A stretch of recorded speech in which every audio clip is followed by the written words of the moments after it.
So how does it feel to be back on the political scene? You know, I'll tell you the truth, for the last 3 years I've felt kind of depressed being out of it, and it feels really good to be out among the people and giving speeches and campaigning and trying to make the world a better place. You said your slogan, I guess, is going to be a get it done sort of Correct. campaign. Sort of elaborate on that.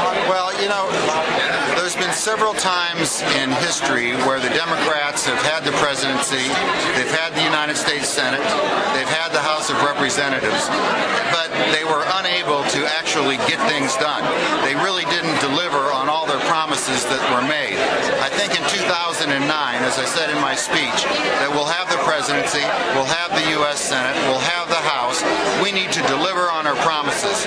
If we don't, we will not be the party in control in 2011. How do you plan to appeal to voters in Northeast Missouri, which is a big chunk of the district? You know, I plan to appeal to them just with the strength that I brought to the Senate and to the legislature. I don't think that anybody will ever say that there was any member of the legislature who ever fought for democratic principles any harder than me. And I think that's really important. When you're one among 400 plus people, you better have a strong personality, you better be a fighter, and you better be willing to get things done. On some issue-oriented questions, economic stimulus plan, what was your take on that? Well, I think it was a little bit. I don't think it will have a great effect. I think we should prevent the tax cuts from becoming permanent. I was very disturbed to hear yesterday that $35 billion contract went to France to build airplanes. That's not good for our national security. I believe that a middle-class tax cut would be good. FISA, what's your take on the FISA debate? Pardon me?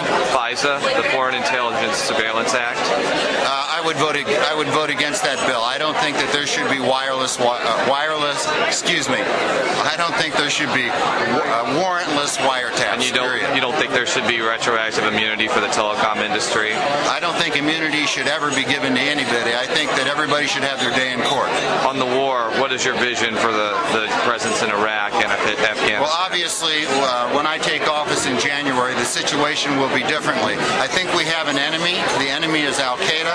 I think they have a leader. I can't understand why this president has been in power for 7 years, that he is not either dead or in jail. I think we need to break the back of Al-Qaeda and use any force necessary to achieve that. And one final question. You did endorse Hillary Clinton for president. Yes, How come you did that? Experience and readiness.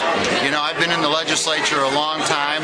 I think that it takes someone who understands how the process works, that they can hit the ground running. She's also a person that I've known personally for a long time, and I have great confidence in her. I think a lot of Barack Obama, I'm moved by his speeches, but whether he's actually ready to be president of the United States, I'm not quite sure.